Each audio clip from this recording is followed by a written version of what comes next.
உலகமெங்கும் பறந்து வாழ்கின்ற சமய அன்பர்களே, தமிழ் உறவுகளே, எங்களுடைய வாழ்க்கையிலே பல்வேறு ஆன்மீக தொடர்புகளோடு உறவுகள், நட்புகள், குடும்பங்களோடு நாங்கள் மகிழ்ந்து கொண்டிருக்கின்றோம். ஆலயங்கள் இதற்கு நிலைக்களமாக விளங்கி வருகின்றன. ஆலய வழிபாடுகளிலே நித்திய பூசை, நைமித்திய பூசை, காமிய பூசை, விரத பூஜை என்று பல்வேறு பிரிவுகளை வைத்துக் கொள்வார்கள். இதிலே முக்கியமாக சில காமிய பூஜைகள் அடியார்களாலே தங்களுடைய நேர்த்திக்கடனை செய்வதற்காக செய்யப்பட்டு வருகின்றது. நித்திய பூஜையும் நைமித்திய பூஜையும் அந்த ஆலய மரபுகளிலே திதி நட்சத்திரங்களை பொறுத்து நைமித்திய பூஜை நடைபெறும். நித்திய பூஜை தினமும் நடைபெற்று கொண்டிருக்கும். முக்கியமாக எங்களுடைய சமய வழிபாடுகள் என்பவற்றுக்கு மேலாக சில நாட்கள் பண்டிகைகளாக அமைந்து கொள்கின்றன. விரதங்கள் வேறு, பண்டிகைகள் வேறு. விரதங்கள் என்பது திதி நட்சத்திர பிரமாணத்தை உள்ளடக்கி அவற்றையே நாங்கள் எந்தெந்த காலத்திலே அனுஷ்டிக்க வேண்டும், அதற்கான விரத நடைமுறைகள் என்ன என்பதை உணர்ந்து தெரிந்து விரதத்தை மேற்கொள்கின்ற ஒரு முறை. பண்டிகை என்பது பொதுவாகவே புது உடைகளை அணிதலோ அல்லது உணவோடு சம்பந்தப்பட்டதாகவோ இருக்கும். இவற்றிலே முக்கியமானது இந்த தைப்பொங்கல் என்ற ஒரு பெரிய பண்டிகை. இந்த பொங்கல் என்பது சூரியனுடைய மகர ராசி பிரவேசத்தை முன்னிட்டு கணிக்கப்படுகின்ற ஒரு விடயமாகும். இது பல்வேறு கோணங்களிலே, பல்வேறு நிலைகளிலே, பல்வேறு மக்களாலே, பல பேர்களிலே வழங்கப்படுகிறது. தமிழர்களாகிய ஒரு பகுதியினர் நாங்கள் தமிழ் புத்தாண்டு என்று இதை சொல்லலாம் என்ற ஒரு கூற்று நடைபெற்று கொண்டிருக்கிறது.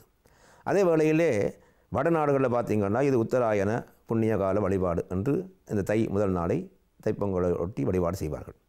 அதே போல் அசாம் மாநிலம், மற்றது கன்னடம், தெலுங்கு, மலையாளம் போன்ற பல்வேறு பகுதியைச் சேர்ந்த மக்கள், தமிழ் பேசாத பல நாட்டிலே வசிக்கின்ற, அதாவது இந்திய நாட்டிலே வடநாட்டிலே வசிக்கின்றவர்கள் கூட இதனை ஒரு விழாவாக செய்து கொண்டு வருகிறார்கள். அதுக்கு வேறொரு பெயர்கள், மகரமேளா அப்படின்ற ஒரு பெயர், கங்கா சாகர மேளா அப்படி என்ற ஒரு பெயர் பங்களாதேசில் அதை கொண்டாடுவார்கள். இதை நீங்கள் பரவலாக பார்க்கலாம் மின்னியல் சாதனங்களில்.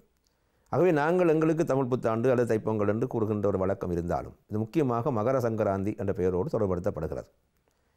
இது சமயம் சார்ந்த ஒரு நிலை தான் இங்கே உட்படுத்தப்பட்டாலும் சமயம் சாராதவர்களும் கடவுள் நம்பிக்கை இல்லாதவரும் கூட அதை ஏற்றுக்கொண்டு செய்கின்ற ஒரு பொது நாளாக அமைகிறது. காரணம் என்னென்றால் பூமிக்கும் சூரியனுக்கும் உள்ள பெருந்தொடர்பு. செவ்வாய் என்பது, அதாவது இந்த செவ்வாய் மகரத்திலே உச்சம் பெற்றிருக்கும். செவ்வாய் பூமிக்குரிய ஒரு கிரகம்.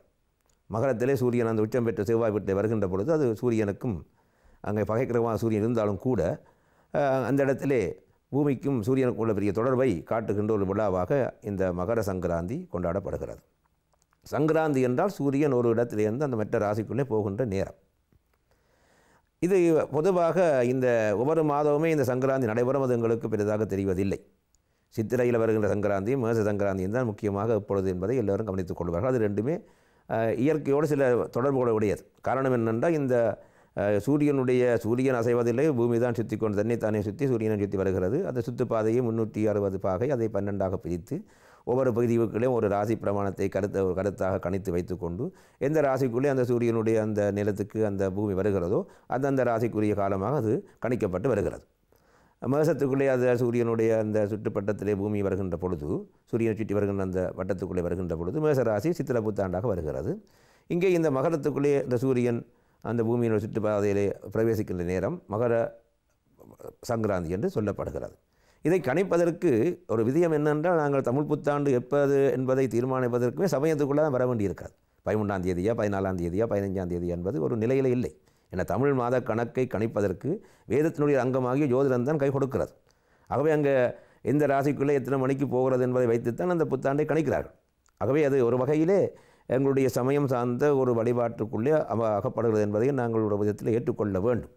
ஆகவே தமிழருடைய புத்தாண்டு என்று நாங்கள் சொல்லுகின்றால் எல்லா சமயத்தை தான் தமிழரும் கொண்டாடுகிறா என்பது ஒரு கேள்வி. அதே வேளையிலே தமிழர்கள் அல்லாதவர்களும் கொண்டாடி கொண்டிருக்கின்றார்கள். வேற்றுமொழி பேசுகின்ற சமயம் சார்ந்தவர்களும், அதாவது சைவமோ இல்லை இந்து என்று சொன்னால் அதுவும் பிரச்சனையாக போலும். இந்து என்று சொல்லப்படுகிற வைஷ்ணவர்களோ அல்ல பல வழிபாடுகளை உடையவர்களோ தங்களுடைய அந்த வழிபாட்டை, இந்த தைப்பொங்கலை ஏதோ ஒரு வகையில் சூரியனோட தொடர்பை கொண்டாடி கொண்டிருக்கிறார்கள். ஏனென்றால் இந்த ஒரே மாதிரி 13ஆம் தேதியோ 14ஆம் தேதியோ 15ஆம் தேதி வருவதில்லை. காரணம் என்னென்றால் இந்த மகர ராசி பிரவேசத்தை கணிப்பாக கொண்டு தான் இந்த சூரியனுடைய இந்த மகர சங்கராந்தி பிரவேசம் அல்லது தைப்பொங்கலை நாங்கள் கொண்டாடுகிறோம். இதோடு புறம் இருக்க இந்த பொங்கல் என்பது என்ன என்று கேட்டால் பொங்குதல் என்றால் உயர்தல் மகிழ்தல் என்றது அதனுடைய கருத்து. எந்த விஷயமுமே பொங்கிக் கொண்டு வந்தால் மகிழ்ச்சி பொங்குகிறது, கடல் பொங்குகிறது, பால் பொங்குகிறது என்றால் உயர்வு என்பதுதான் கருத்து. இப்போ இந்த கடந்த 6 மாதங்கள், அதாவது ஆடி மாதத்திலிருந்து மார்கழி மாதம் வரைக்கும் உள்ள 6 மாதம் தட்சநாயனம் என்று சொல்லப்படும். அதாவது சூரியன் அந்த தெற்கு வழியிலே போய் இப்பொழுது வடக்கு வழிக்கு திரும்புகிறான் என்பது ஒரு கருத்து. அதனால் உத்தராயணம் என்று பெயர். அதனால சில வடநாடுகளில் உத்தராயண புண்ணிய வழிபாடு என்றும் இருக்கிறது இந்த தை மாத வழிபாட்டை. ஆகவே இதில் 2 விஷயம் பார்க்கலாம். ஒன்று, ஒரு வருஷத்தை 2ஆக பிரித்து தட்சிணாயனம் உத்தராயணம் என்று பிரிக்கப்பட்டு உத்தராயண ஆரம்ப காலத்தில் ஒரு வழிபாடு. அதே போல் இந்த ருதுக்களை வசந்த ருது, கிரீஷ்ம ருது என்றெல்லாம் பிரிக்கிறோமே, வசந்த ருது, கிரீஷ்ம ருது, வருஷ ருது என்று பிரிக்கிறோம். அதில் வசந்த ருது காலம் தான் சித்திரை புத்தாண்டு தொடங்குற ஒரு காலம். ஆகவே இந்த ருதுக்கள், பருவங்கள், காலநிலை மாற்றங்களுக்கு ஒரு வழிபாடு செய்கின்ற ஒரு முறையை எங்களுடைய சமய பண்டிகைகள் ஏற்படுத்தி வைத்திருக்கின்றன. ஆகவே இந்த மகர சங்கராந்தி என்ற இந்த நிலை சூரிய பகவான் மகர ராசிக்கு போகின்ற அந்த நாள் மாதப்பிறப்பாக கொள்ளப்படும். பொதுவாகவே தமிழ்நாடாக இருந்தாலும் சரி, இலங்கை இந்தியாவாக இருந்தாலும் சரி, 2 பஞ்சாங்க கணித நடைமுறைகள் இருக்கின்றன. ஒன்று திருக்கணிதம், மற்றது வாக்கியம். வாக்கியம் பழமை வாய்ந்த, திருக்கணிதம் அதிலிருந்து கொஞ்சம் கூடுதலான கணிப்புகளை உள்வாங்கி கல்குலேஷனாக, கணிதம் அல்ல கல்குலேஷன் கணிக்கப்பட்டு வருகிறது. இதில் இந்த 2 பஞ்சாங்கத்தை பின்பற்றுகின்ற அன்பர்கள், அடியார்கள், சிவாச்சாரியார்கள், ஆலயங்கள் இருக்கின்றன. இந்த முறை பொங்கலை பொறுத்தளவிலே இலங்கை இந்தியாவை பொறுத்தளவில் 15ஆம் தேதி அந்த பொங்கல் 2 பஞ்சாங்க கணிப்பின்படியும் வந்துவிடுகிறது. காரணம் என்னென்றால் அவர்களுடைய கணிப்பின் பிரகாரம் இரவு அந்த சூரியனுடைய அஸ்தமனத்துக்கு பிறகே அந்த பிரவேசம் நடைபெறுவதனாலே இந்த பஞ்சாங்க மரபு கணிப்பு நடைமுறைகளின்படி சூரியன் மறைந்து பிற்பாடு அந்த மகர ராசிக்குள்ளே சூரியனுடைய அந்த பிரவேசம் வந்தால் அடுத்த நாள் தான், மறுநாள் தான் அந்த மாதப்பிறப்பாக கொள்ள வேண்டும் என்பது ஒரு முறை. அது பழங்காலத்திலிருந்து வந்து கொண்டு இருக்கிறது. இப்போ மேலை நாடுகளிலே, குறிப்பாக ஐரோப்பிய நாடுகளிலே இந்த திருக்கணித பஞ்சாங்கத்துக்கு 14ஆம் தேதி 2:21 அந்த சூரியன் மகர ராசி பிரவேசம் நடைபெறுகிறது. அதே வேளையிலே சூரியனுடைய அஸ்தமனம் மறைவு 4:19 நடைபெறுகிறது. வாக்கிய பஞ்சாங்கத்தில் இந்த சூரியனுடைய மறைவுக்கு பிற்பாடு தான் அவர்களுடைய கணிப்பின் பிரகாரம் மகர பிரவேசத்துக்கு போகிறார் என்று அந்த அவர்களுடைய கூற்று கூறுகிறது. கிட்டத்தட்ட 5:55 அப்படியாக இருக்கலாம். இலங்கை இந்தியாவில் 11:25 மிட் நைட் அந்த நேரம். ஆகவே 2 பேருக்குமே இந்த 2:21 போகின்ற திருக்கணிதத்துக்கும் அல்லது வாக்கியத்துக்குமே இரவு தான் அங்கே இலங்கை இந்தியா பிரகாரம் போகிறபடியால் அங்கே 15ஆம் தேதியை நடைபெறப் போகிறது. இப்பொழுது இந்த மாத பிறப்பு என்பதை கணிக்கிற பொழுது எப்போ சூரிய பகவான் போகிற மத்தியானத்துக்கும் இலையோ பின்னேரமோ சூரியனுடைய மறைவுக்கு முதல் போனால் அன்றைய மாதப்பிறப்பு என்பதை 2 பஞ்சாங்களும் காலாத காலம் குறித்து கொண்டு வந்திருக்கிறார். அதில் எந்த தப்பும் கிடையாது. இப்போ இந்த முறை இங்கே ஐரோப்பிய நாடுகளிலே பஞ்சாங்க கணிப்பாக தவறு கிடையாது. திருக்கணித பஞ்சாங்கம் தங்களுடைய பஞ்சாங்க கணிப்பிலே 14ஆம் தேதி பொங்கல் என்று போட்டிருந்தாலும் கூட அடியார்கள், சில ஆலய சிவாச்சாரியர்கள், சில ஆலயங்கள் ஒன்றாக சேர்ந்து இந்த பொங்கல் என்பதை பொதுவான ஒரு நாளிலே செய்ய வேண்டும் என்ற ஒரு மரபுக்குள்ளே வர முயற்சித்து கொண்டு இந்த முறை எல்லா ஆலயங்கள்லேயுமே 15ஆம் தேதி காலையிலே அந்த பொங்கலை வழிபாடாக செய்ய இருக்கிறார்கள். இங்கே ஒரு கவனிக்க வேண்டியது என்னென்று கேட்டால், திருக்கணிதம் வாக்கியம் என்ற பிரச்சனைக்கு அப்பாலே திருக்கணித மரபின்படி செய்கின்ற சில ஆலயங்கள் முதல் நாள் சில அந்த மகர சங்கராந்தியான அபிஷேகங்களை செய்ய இருக்கிறார்கள். மாதப்பிறப்பு மாதம் செய்கின்ற ஒவ்வொரு மாதமும் செய்கின்ற சில ஆலயங்கள் இருக்கின்றன. வேத சங்கராந்தியை திருக்கணித பஞ்சாபப்படி 14ஆம் தேதி செய்யலாம். அதே போல் இந்த சூரிய பகவான் மகர ராசிக்கு போகின்ற அந்த மகர ஜோதி தரிசனம் ஐயப்ப வழிபாடு இதுக்குள்ளே வந்து சேர்கிறது. அவர்கள் இரவிலே அது போனாலும் அந்த இரவை முதன்மையாக கொண்டு எல்லா இடங்களையுமே இந்தியாவிலும் சரி, இங்கே இருக்கக்கூடிய ஐயப்ப வழிபாட்டு அன்பர்கள் எல்லாருமே 14ஆம் தேதி தான் மகர ஜோதி தரிசனத்தை செய்ய இருக்கிறார்கள். இங்கே குழப்பம் இல்லாமல் ஒரு விடயத்தை சொல்லலாம். மகர ஜோதி தரிசனம் என்பது இரவிலே மகர பிரவேசம் நடந்தால் அன்றைக்கு அதை செய்து கொள்வார்கள். ஆனால் இரவிலே இந்த மகரத்துக்கு போயிட்டதுன்னு சொன்னால், சூரிய பகவான் மகரத்துக்கு சூரிய மறைவுக்கு பிறகு போனால் அடுத்த நாள் தான் தைப்பொங்கலை கொள்வார்கள். ஆகவே இங்கே மகர பிரவேசம் இலங்கை இந்தியா பொறுத்தவரை இரவில் மகர ராசிக்கு போவதனாலே மகர ஜோதி தரிசனத்தை 14ஆம் தேதி செய்கிறார்கள். அடுத்த நாள் 15ஆம் தேதி தைப்பொங்கலை செய்கிறார்கள்.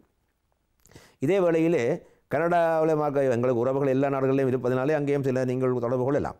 அமெரிக்கா கண்டமாகிய கனடாவிலே எங்களுக்கு இரவாக இருக்கின்ற பொழுது வாக்கியமாக திருக்கணிதமாக இருந்தாலும் சரி 2 பேருமே அங்கே பகல்லே அந்த பிரவேசம் நடைபெறுவதால் 14ஆம் தேதி பொங்கலை அங்கே செய்கிறார்கள். அவர்கள் ஊரோடு தான் செய்வோம் என்ற நிலைக்கு வரவில்லை. 14ஆம் தேதி தான் கனடாவில் பொங்கல். இப்பொழுது இங்கே மேலை நாடு பொறுத்தளவிலே அந்த சாயந்தர நேரமாக இருப்பதால் 2:21க்கு சூரிய பகவான் மகர ராசிக்கு போகிறார், 4:19க்கு சூரியனுடைய மறைவு ஒரு கொஞ்சம் நேரத்துக்குள்ளே நடைபெறுவதால் பல அடியார்கள் ஆலயங்கள் ஒன்றாக தீர்மானித்து அந்த 14ஆம் திகதி சில ஆலயங்களில் அந்த மகர ஜோதி தரிசனம் இருப்பதனாலே அதோடு சேர்த்து வழிபாடுகளை சங்கராந்தி வழிபாடு செய்து கொண்டு ஒரு பொங்கல் விழாவாக அடுத்த நாள் அந்த 15ஆம் தேதி செய்கிறதுக்கு இருக்கிறார்கள் என்பதை நீங்கள் மக்கள் தெளிவாக தெரிந்து கொண்டது நல்லாக இருக்கும் நினைக்கிறேன். ஏனென்று கேட்டால் ஒவ்வொருவரையுமே இந்த சில பிரச்சனைகள் 2 நாள் பொங்கல் என்றாலே 2 நாள் பொங்கல் வைத்தாலும் பிரச்சனை வைக்காட்டியும் பிரச்சனையாக இப்பொழுது தொலைபேசி செய்து கொண்டிருக்கிறார்கள். இப்போ அதை நான் நினைக்கிறது தை பிறந்தால் வழி பிறக்கும் என்பதை வெளி பிறக்கிறது தான் கூடுதலாக இருக்கிறது. இது ஏதோ ஒரு வழியில் நாங்கள் ஒன்றாக கொண்டு வர வேண்டும் என்பதிலே பல பேர் முன்னிற்கிறார்கள். இம்முறை இந்த பொங்கல் விழா என்பது ஒரு பண்டிகை என்பதனாலே அதற்கு ஒரு திதியோ நட்சத்திர பிரமாணமோ இல்லை. ஆனால் தமிழ் முதல் நாள் என்பது நாங்கள் வரவேற்கக்கூடியது. ஆனால் இந்த பொங்கலை உதயத்தோடு செய்வது என்பது மிகவும் முக்கியம் என்பதையும் சில பேர் கருத்தில் கொண்டு அடுத்த நாள் செய்வதற்கு நினைக்கிறார்கள். அதிலேயும் இன்னொரு விடயத்தை நாங்கள் கவனித்துக் கொள்ளலாம். ஊரிலையெல்லாம் 6 மணி 6:10க்கு சூரிய உதயம் நடைபெறுவதனாலே 4:30-5 மணிக்கு ஒழும்பி அந்த பொங்கலை செய்யலாம். இங்கே எங்களுக்கு அந்த இறைவனுடைய இயற்கை வசதி எங்களுடைய நாட்டினுடைய அந்த சூழல் 8 மணிக்கு தான் சூரியோதயம் சுமாராக 8:10 8:05 8:06 போடுவார்கள். 8 மணிக்கு சூரியோதயம் என்றபடியே 4 மணி 5 மணிக்கு ஒழும்பி நாங்கள் பக்கத்து வீட்டுக்காரரையும் குழப்பி கஷ்டப்பட வேண்டிய அவசியமில்லை. சூரியோதயத்தோடு தான் இந்த பொங்கல் நாங்கள் பொங்கி முடிய சூரியன் உதிக்க படைக்க வேண்டும். அதுபோல் 6:30க்கு தொடங்கினாலே 6-7 மணிக்கு தொடங்கினாலே ஒரு மத்தியானம் காணும் சூரியனும் பெற அந்த பொங்கல் பூஜைக்கு சரியாக இருக்கும் என்பதை நீங்கள் கைக்கொண்டு பழகலாம். ஆனால் சில ஆலயங்களில் சில அடியார்கள் ஊரில் உள்ள அதே வழக்கத்திலே வந்து இப்படி 5 மணி 4 மணிக்கு ஒழும்பி பொங்கி சூரியன் வாழ்ந்து சூரியனுக்கு படைக்கிறது மேலே இவர் சாப்பிட்டு முடித்துவார்கள். காரணம் என்னென்னா 8 மணிக்கு தான் சூரியோதயம் உண்டு. நீங்கள் சன்ரைஸ் எப்போ நெட்டில் போய் பார்த்தாலும் தெரியும் 15ஆம் தேதி எத்தனை மணிக்கு சூரியோதயம் என்பதை. அதே நாங்கள் கொஞ்சம் கருத்தில் கொள்ள வேண்டும். அது ஒரு வகையில் பார்க்க போனால் அக்கம் பக்கத்துக்கோ அல்லது ஆலயத்தை சூழ்ந்திருக்க அயலவர்களுக்கோ நாங்கள் இடைஞ்சல் இல்லாமல் செய்யக்கூடிய வாய்ப்பும் எங்களுக்கு கிடைக்கும் என்பதும் உண்டு. மற்ற சாஸ்திர அல்ல மரபு முறைப்படியும் சூரியோதயத்தோடு அந்த பொங்கலை செய்வது நல்லது என்பதையும் நீங்கள் அநேகமாக கைக்கொள்ளலாம். பல ஆலயங்களோ இல்லை சிவாச்சாரியர்களோ அல்ல அடியார்களோ அல்லது நிர்வாகத்தினர்களோ அதை நீங்கள் இந்த கருத்தை உள்வாங்கினால் மிகவும் ஒரு பொதுவான நல்ல ஒரு சிறப்பான அமைப்பாக இருக்கும் என்று நான் நினைக்கிறேன். காரணம் என்னென்றால் சூரியோதயத்தோடு தான் பொங்கல் என்பது தெரிந்து கொள்ளலாம். 8 மணிக்கு சூரியோதயத்துக்கு நாங்கள் 4 மணிக்கு ஒளிம்பி பொங்கி 5-6 மணிக்கு எல்லாம் முடித்து விட்டால் நாங்கள் சூரியனுடைய அந்த படைப்புக்கு இடமில்லாமல் போய்விடும். ஏன்னா பூமிக்கும் சூரியனுக்குள்ள பெரும் தொடர்பு தான் இந்த பொங்கல் என்பதையும் நாங்கள் அடிக்கடி கூறிக்கொண்டு வருகிறோம். ஆகவே இங்கு உள்ள பல ஆலயங்கள் எல்லா ஆலயங்களுமே 100க்கு 99 விதமான ஆலயங்களுமே திருக்கணித மரபாக இருந்தாலும் சரி வாக்கிய மரபாக இருந்தாலும் சரி ஊரோடு என்பதற்காக மாத்திரமல்ல இந்த பொங்கலுடைய அந்த பிரவேசம் பஞ்சாங்கக்காரர்கள் அவர்கள் தங்களுடைய அந்த கொள்கை படி அவர்கள் திருக்கணித பஞ்சாங்கத்தை போட்டதை அவர்கள் மாற்ற மாட்டார்கள். அவர்கள் படி அவர்களுடைய பஞ்சாங்கத்திலேயோ அவர்கள் மாத பிறப்பை 14 தான் போட்டிருப்பார்கள். இங்கே ஆலயங்களும் அந்த எல்லாருமாக சேர்ந்து தான் அடுத்த நாள் பொங்கல் என்பதை தீர்மானித்து அந்த கலண்டரில் 2ஆம் நாள் பொங்கலை போட்டிருக்கிறார்கள். காரணம் என்னன்னா பொங்கல் விழாவாக அதாவது ஒரு எல்லாருமா சேர்ந்து கொண்டாடுகின்ற ஒரு பண்டிகைக்காக அதை செய்வதற்காக அதை அங்கே போட்டிருக்கிறார்கள் என்பது இங்கே ஒரு குறிப்பு. அப்போ அந்த கலண்டர்கள் இங்கே வந்திருக்கின்றன. அதே போல் இங்கே 2 தான் கலண்டர்கள் இருக்கின்றன. சில கலண்டர்கள் அன்றைக்கே பொங்கலையும் போட்டு பிரதக்தி போன்றவர்கள் அன்றைக்கே பொங்கலையும் போட்டு மாதப்பிறப்பையும் போட்டிருப்பார்கள். இதில் முக்கியமாக நீங்கள் தான் தேர்ந்து கொள்ள வேண்டிய ஒரு விடயம் இருக்கிறது என்னென்று கேட்டால் இந்த உங்களுக்கு சவுழ்ந்திருக்கிற ஆலயங்களிலே எப்போ செய்கிறார்கள் என்பது முக்கியம். இந்த பொங்கல் பொது வழிபாடுகளை பண்டிகை என்ற ரீதியிலே இதுக்கு நாங்கள் அதிகமான சாஸ்திர ரீதி என்பதை விட நட்சத்திர திதி பிரமாணங்கள் என்பதை விட அந்த ஒரு பொது பண்பாட்டுக்குள்ளே அதை எல்லாருமாக சேர்ந்து செய்கின்ற ஒரு முறைக்கு இம்முறை அது கூடுதலாக சரியாக இருக்கும் என்று நாங்கள் நினைக்கிறோம். 2 காரணம் என்னென்றால் ஒன்று இந்த பஞ்சாங்க முறைவர்கள் தங்களுடைய அந்த முறைகளை மாற்றி போட மாட்டார்கள். இது ஆலயங்களும் ஆலயம் சார்ந்த சிவாச்சாரியர்கள் நிர்வாகத்தினர்கள் அடியார்கள் சேர்ந்து அல்லது உபயாளர்கள் சேர்ந்து தீர்மானித்த ஒரு விடயமாக அந்த கலண்டரிலே போடப்பட்டிருக்கிறது என்பதுதான் இங்கே தெளிவுபடுத்த வேண்டியிருக்கிறது. ஆனால் பல ஆலயங்கள் எங்களுடைய ஆலயம் திருக்கணித மரபாக இருப்பதால் முதல் நாள் அங்கே ஒரு அவசிய ஆராதனைகளும் சின்ன பொங்கலோடு அந்த மகர ஜோதி தரிசனம் நடைபெறும். அப்படி சில ஆலயங்கள் அங்கங்கே செய்து கொள்ளுவார்கள். ஆனால் அடியார்கள் இப்போ பொங்கலில் 2-3 நாள் அதை மேவே அது போகி பண்டிகை மாட்டு பொங்கல் காணும் பண்டிகை என்று 3-4 நாள் கொண்டாடுகின்ற ஒரு மரபும் இருக்கிறது. ஆகவே இந்த நாங்கள் எங்களுடைய சமய வழிபாடுகளுக்குள்ளே அடிபாடுகள் இல்லாமல் ஒற்றுமையோடு ஏதோ ஒரு பண்பாடாக செய்க ஒரு நல்ல முறைக்கு இம்முறை இந்த 15ஆம் தேதி அடுத்த முறை நான் நினைக்கிறேன் அது லீப்பியராக இருப்பதனாலே 2 பஞ்சாங்கமும் எல்லா நாடுகளும் 15ஆம் தேதியே சேர்ந்துடும் என்பது ஒரு பொதுமை. இந்த பிரச்சனை வந்திருக்காது வராது. இப்படி ஒவ்வொரு 2-3 வருஷத்துக்கு ஒருக்கா இப்படியான சில பிரச்சனைகள் வரக்கூடும். அவையத்தை நாங்கள் எப்படி கையாளலாம் என்பது நாங்கள் இதில் கவனித்துக் கொள்ள வேண்டும்.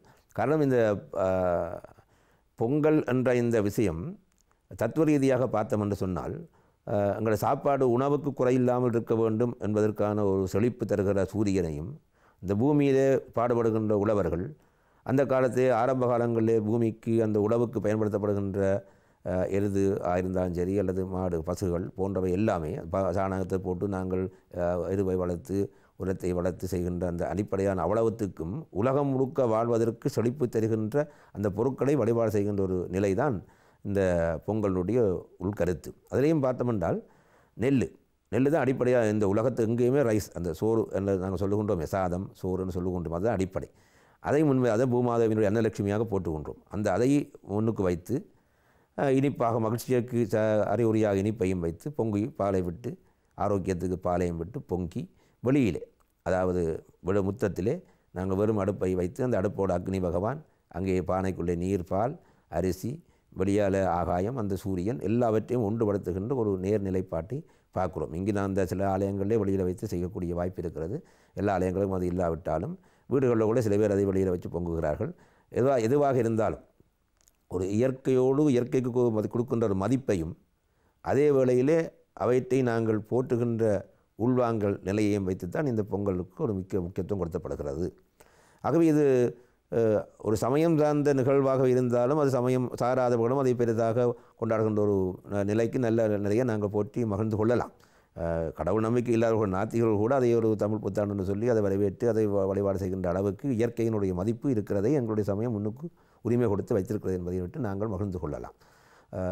ஏனென்று கேட்டால் இந்த மீண்டும் நான் சொல்ல வேண்டியது இந்த பொங்கலை கண்டுபிடிக்கின்ற அந்த மகர தரிசனத்தை இல்லை மகரத்துக்கு போகின்ற அந்த விடயத்தை கண்டுபிடிப்பதற்கு அடிப்படையாக இந்த சாஸ்திர நூல்கள் சமய சங்க நூல்கள் தான் கை கொடுக்கின்றன. ஆகவே ஏதோ ஒரு வகையிலே சமயத்துக்களே தான் வருகின்றது. ஆகவே நாங்கள் இங்கே சைவம், இந்து அல்லது சமயம் இல்லை, தமிழ் என்ற அந்த மாறுபாடு எல்லாத்தையும் கலந்து ஏதோ ஒரு வகையில் உறவுகளுக்குள்ளே ஆரோக்கியத்தையும் அன்பையும் மகிழ்ச்சியையும் பரிமாறிக்கொள்கின்றதா ஒரு நிகழ்வு தான் பொங்கல் என்பதை நாங்கள் வைத்துக்கொள்ளலாம். அதுதான் நாங்கள் ஏனென்றால் வேறு எந்த ஒரு வாழ்த்தும் உணவோடு வாழ்த்துவது கிடையாது. இது ஒன்று தான் பொங்கல் வாழ்த்து என்று சொல்லுகிறோம். அதுவும் கூட நீங்கள் முக்கியமாக தமிழர் பண்பாடு, தமிழ் பொங்கல் என்று சொல்லிக்கொண்டிருக்கின்ற அனைவருமே எங்களுடைய தமிழருக்குரிய கலாச்சார உடுப்போடு சென்று அந்த வழிபாடுகளை செய்ய வேண்டும் என்பதும் பல்வேறுடைய வேண்டுகோளை நாங்கள் இதன் மூலமாக விடுத்துக்கொள்ள விரும்புகிறோம். உண்மையிலே வேட்டி, அதுக்குரிய ஆண்களண்டா வேட்டி சால்வைகளோ வேட்டி சேட்டோ, அதே போல் பெண்கள் செயல்களோடு போய் நின்று அந்த வழிபாடுகளை செய்வது அந்த தமிழ் பண்பாட்டை எடுத்து காட்டுகின்றால் தமிழ் புத்தாண்டை வரவேற்கின்ற ஒரு நிகழ்வாக இருக்கலாம். ஆகவே அதையும் நாங்கள் உள்வாங்கிக் கொள்ள வேண்டும். எங்களுடைய கலாச்சாரம் எங்களுடைய உடைகளுக்கு கூட இறைவனாலே எங்களுக்கு தரப்பட்ட சில அந்த பண்பாட்டை காட்டுகின்ற வழிமுறை இருக்கின்றன. அவற்றை நாங்கள் அதை விட இன்னும் ஒரு வேடிக்கை, இந்த புத்தாண்டை பொங்கல் வாழ்த்து என்று நேரடியாக சொன்னால் ஹாப்பி பொங்கல் என்று சொல்லுகின்ற அது ஒரு மரபு வந்து கொண்டிருக்கிறது. அப்படி தேவையில்லை. நாங்கள் இன்னும் தமிழ் புத்தாண்டு சொல்லி போட்டு இந்த ஹாப்பி பொங்கல் என்றால் அது என்ன, அது ஹாப்பி நியூ இயர் சொல்லலாம், அது ஆங்கிலம். ஆகவே அது பொங்கல் வாழ்த்துன்னு சொல்லி பழக வேண்டும். அதுகளையெல்லாம் நாங்கள் கொண்டு வந்தால் தான் பிள்ளைகளுக்கு அந்த வாழ்த்துகிற முறையே வரும். எனக்கு ஹாப்பி பர்த்டே மாதிரி ஹாப்பி பொங்கல் என்று வருகிறது. பொங்கலுக்கு ஹாப்பியாக இருக்குது, பொங்கல் வாழ்த்து. ஆகவே நீங்கள் அதையெல்லாம் பின்பற்ற வேண்டும் இந்த பொங்கல் வாழ்த்தோடு சேர்ந்து. என்னென்னு கேட்டால் இவையெல்லாம் உணவோடு சேர்ந்து வாழ்த்தப்படும். உணவு ஆரோக்கியமாக இருக்க வேணும், மகிழ்ச்சியாக இருக்க வேணும், ஆயுளாக இருக்க வேணும். இந்த மூன்றையும் சேர்த்து அங்கே போடுகிறார்கள். ஆரோக்கியத்துக்கு அங்கே அரிசி போடப்படுகிறது, மகிழ்ச்சிக்கு பால் இனிப்பு போடப்படுகிறது, ஆரோக்கியத்துக்கு பால். ஒரு மனிதனுக்கு என்ன அடிப்படையாக தேவை? ஆரோக்கியம், இனிப்பு, அதாவது மகிழ்ச்சி, அன்பு, ஆயுள், நீண்ட ஆயுள். இந்த மூன்றையும் கலந்து தான் பொங்கல் என்ற அந்த நிகழ்வை அங்கே பார்க்குறோம். அப்போ இது பொதுவாக எல்லாருக்கும், எல்லா மனிதருக்கும், எல்லா சம்பிரதாயத்துக்கும் சேர்ந்தது உண்டு. இதை விட எங்களுடைய சமயத்துக்கு முக்கியத்துவம் தருகின்ற பசு, அதை மாட்டுப் பொங்கல் என்று வைத்துக் கொள்வார்கள். அதை அடுத்த நாள் வைத்துக் கொள்வார்கள். இப்போ இதில் 15ஆம் ஒரு 15ஆம் மாட்டுப் பொங்கல் வரப்போகிறது என்றால் இங்கே மாடுகள் என்பது இல்லை என்பதை விடுங்கள், அதுக்கான ஒரு நன்றியாகவும் இருக்கலாம். ஆலயங்களில் அந்த வழிபாடு செய்வது தவறு கிடையாது. ஏனென்றால் அது பொங்கலை ஒட்டிய வழிபாடுகள் தொடர்ந்து ஒரு கிழமைக்கு மேலாக எல்லா இடங்களையும் நடைபெற்றுக் கொண்டிருந்தன. பொங்கல் விழாக்கள் நடைபெற்றுக் கொண்டிருக்கின்றன. ஏன்னா தமிழர் புத்தாண்டு, தமிழர் விழா ஆண்டு அங்கே நடைபெற்று கொண்டு இருக்கும். ஆகவே அது ஏறவளை ஜல்லிக்கட்டு என்று பல்வேறு வித பிரச்சனைகளோடு அங்கே ஒரு நிகழ்வுகள் ஒவ்வொரு இடங்களே நடைபெற்று கொண்டிருக்கிறது. ஏனென்றால் எங்களுடைய சமயத்தில் பல்வேறு நிகழ்வுகளுக்கு அடிப்படையாக இருக்கக்கூடியவை சில வேதத்தினுடைய அங்கமாகக்கூடிய ஜோதிட கணிப்புகளும் அதனுடைய அந்த பஞ்சாங்க மரபுகள் இருக்கக்கூடிய திதி, நட்சத்திரம் போன்றவைகளும் முக்கியம். அது இந்த பண்டிகைக்கு அதிகம் நாங்கள் பார்க்க வேண்டிய இல்லை. ஏனென்றால் நாங்கள் விரதம் பண்ணுறது கிடையாது. இந்த பண்டிகை என்பது சாப்பாடு, உணவு தான். பலகாரங்களை கொடுப்பதோ மற்ற விருந்து அதை காணும் பொங்கல்னு சொல்கிறது என்னென்னு கேட்டால் உறவினர்களை போய் கண்டுகொள்வது என்பது ஒரு கருத்தாக அங்கே போட்டப்பட்டு வருகிறது. ஆகவே இங்கே ஐரோப்பிய நாடுகளில் உள்ள பல ஆலயங்கள் எல்லாமே இந்த மாதப்பிறப்பு என்பதை திருக்கணித பஞ்சாங்க மரபும்படி செய்கின்றவர்கள் முதல் நாள் ஏதோ ஒரு வகையிலே தங்களுடைய மகரஜோதி தரிசனம் அல்லது மாதப்பிறப்பு வழிபாடுகளை செய்தாலும் கூட பொங்கல் என்பதை இந்த மேலை நாட்டிலே, அதாவது குறிப்பாக லண்டனிலே பிரித்தானியில் இருக்கக்கூடிய எல்லா ஆலயங்களும் 15ஆம் தேதி காலையில் செய்கிறார்கள் என்பதை அறிவித்திருக்கிறார்கள். அது ஓரளவுக்கு வரவேற்கக்கூடியதாகவும் இருக்கிறது. ஆகவே நீங்கள் இதில் இன்னும் கூட மாறுபாடுகள் வேறுபாடுகள் இல்லாமல் ஒற்றுமையாக எல்லா ஆலயத்தை சார்ந்தவர்களும் வீடுகளில் கூட நீங்கள் அடுத்த நாள் பொங்கலாம். அதில் எந்த தவறும் கிடையாது.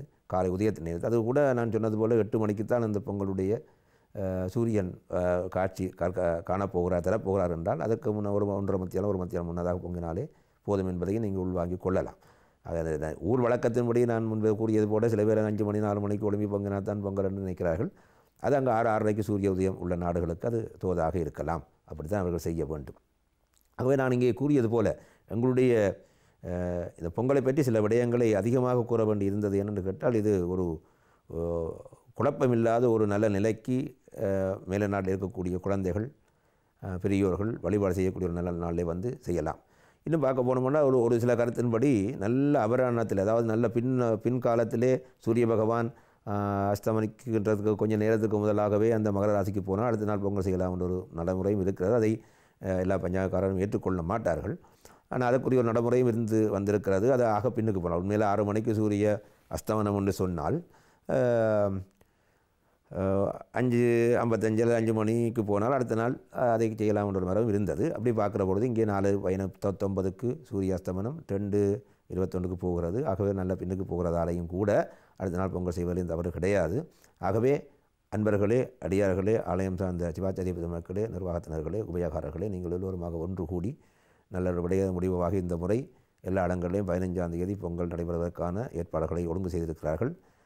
அடியார்களும் அதில் வந்து கலந்து கொண்டு உங்கள் பொங்கல் வாழ்த்துக்களை எங்களுடைய தமிழ் பண்பாட்டோடு செய்து வழிபாடு செய்து நல்ல பலனை பெற்றுக்கொள்ளுமாறு, ஆயுள் ஆரோக்கியம் அன்பு மகிழ்ச்சியோடு வாழ்மாறு ஆலய சிவாச்சாரியர்கள் சார்பாகவும் லண்டன் வாழ் ஆலயங்கள் சார்பாகவும் பொங்கல் வாழ்த்தினை தெரிவித்துக் கொள்கிறோம்.